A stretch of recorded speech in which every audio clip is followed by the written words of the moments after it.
Hello friends, అందరికీ నమస్తే. ఈ రోజున నాగాలమ్మకి పూజ చేసుకురావాలని మేము గుడికి వెళ్తున్నాము.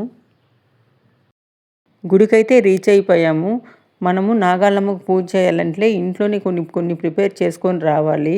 అదేంటంటే మనము బియ్యం నానబెట్టుకొని అందులో కొంచెం బెల్లం వేసి మిక్సీ వేసుకొని 3 బియ్యపు ఉంటలు, అలాగే నువ్వులతో 2 నువ్వుల ఉంటలు తయారు చేసుకోవాలి. మనం తయారు చేసుకున్న వాటికి కుంకుమతో నామాల్లాగా బొట్లు పెట్టుకోవాలి. అవి నాగాలమ్మల మాదిరి అనమాట. 5 చేసుకోవాలి. అలాగా 3 బియ్యం పుంటలు, 2 నూగుంటలు.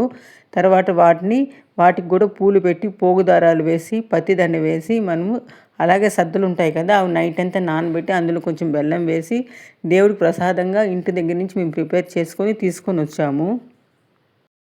ఈ విధంగా మనము ఇంట్లో అన్నీ తయారు చేసుకొని ఆ గంగాళంలో పెట్టుకుంటాం కదా, అది దేవుడి ముందర పెట్టి పూజ చేసుకొని మనము ఇక్కడ నాగాలమ్మ దగ్గరికి తీసుకురావాలన్నమాట. ఇక్కడ నాగాలమ్మ పూజ చేసుకోవడానికి ఈ విధంగా చేస్తాము మేము ప్రతి సంవత్సరము నాగాలమ్మ పూజ. నేను, మా పాప, మా ఆయన ముగ్గురు వచ్చామండి గుడికి. చూడండి, ఫస్ట్ మనం ఎలా పూజ చేసుకోవాలంటే నాగాలమ్మకి వాటర్ తీసుకొని అక్కడ నాగరాళ్ళు ఉంటాయి కదా, వాటినన్నిటిని బాగా ఫస్ట్ క్లీన్ చేసుకోవాలి. మొదటగా నీట్గా క్లీన్ చేసేసుకోవాలి వాటిని. మేము జీవకొండలోని శివాలయంకి వచ్చాము. అది మాకు కొంచెం దగ్గర అనమాట ఇంటికి. గుడి చాలా బాగుంటుంది, చాలా పెద్దగా ఉంటుంది. దీపావళి రోజున గౌరీ నోములు చేసుకుంటాం కదా, అది చేసుకున్న ప్రతి ఒక్కరూ నాగల చవితి చేయాలి అని చెప్పేసి అంటారు. కాకపోతే మేము నాగల చవితి రోజున పూజ చేయలేదు, కుదరక. రష్ అయితే తక్కువే ఉన్నారు, ఎందుకంటే నాగల చవితి రోజు చేయలేదు కాబట్టి. నాగల చవితి రోజు అయితే అసలు ఇక్కడ అడుగు కూడా పెట్టలేమన్నమాట, అంత క్రౌడ్ ఉంటారు. నెక్స్ట్ వీక్ కాబట్టి మనకి ఏమంత రష్గా ఉన్నారు, కానీ పెద్ద రష్ అయితే లేరు. అందుకే చాలా ప్రశాంతంగా చేసుకుంటున్నాం పూజ.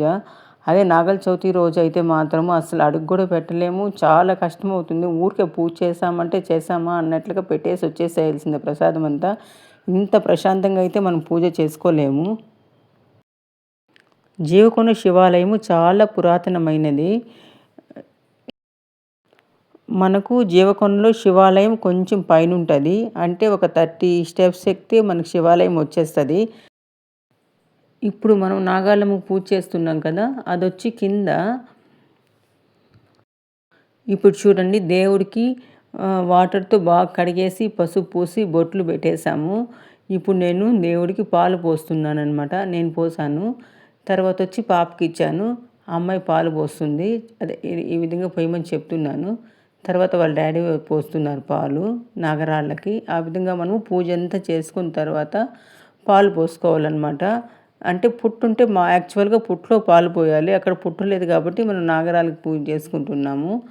ఇప్పుడు మనం ఏం చేయాలంటే ఆ పూలు, దేవుళ్ళ పైన పూలు పెట్టాం కదా, ఆ పూలన్నీ ఆ దేవుళ్ళకి పెట్టేసేయాలన్నమాట. అక్కడ ఆ నాగరాలకు పెడుతున్నాను అన్ని పూలు. ఎవరైనా సరే సంవత్సరానికి ఒక్కసారి ఈ విధంగా నాగరాలకు పూజ చేసుకుంటే చాలా మంచిది. ఎందుకంటే మనకి ఏదైనా నాగదోషము అట్లా ఏదైనా ఉంటే కూడా పోతాయని పెద్దలు చెప్తారు.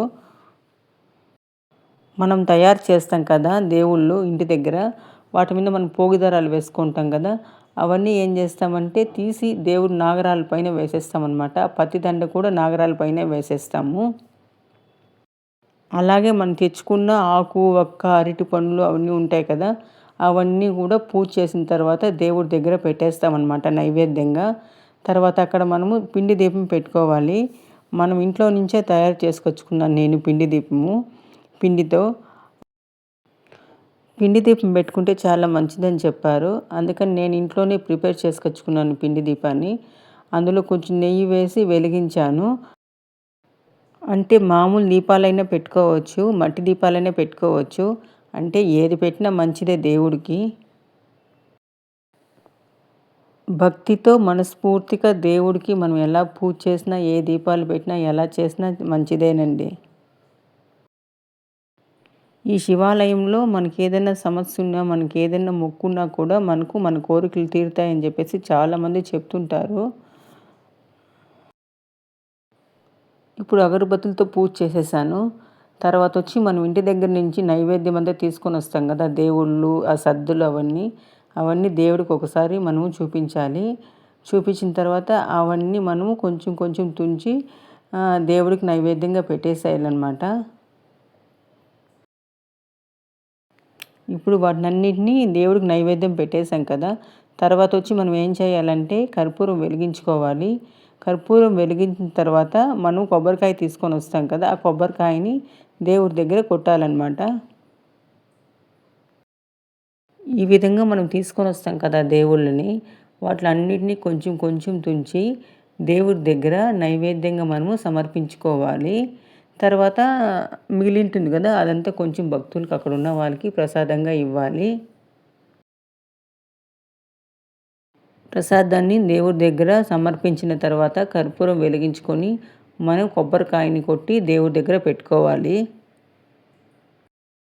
ఈ విధంగా కొబ్బరికాయ కొట్టుకొని అందులో నీళ్ళని ఆ ప్రసాదం చుట్టి ఒక 2-3 టైమ్స్ ఆ కొబ్బరికాయని మనం దేవుడి దగ్గర సమర్పించుకోవాలి.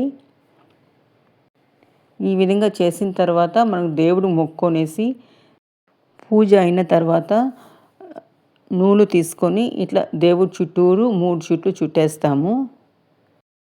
ఈ విధంగా మా పూజ జరిగింది. దేవుడి దగ్గర మనం కంకణం పెట్టుకుంటాము. చివరిలో మా ఆయన నా చేతికి కట్టారు. వీడియో నచ్చినట్లయితే లైక్ చేసి మరిన్ని వీడియోస్ కోసం మన ఛానల్ని సబ్స్క్రైబ్ చేయండి. Thank you for watching.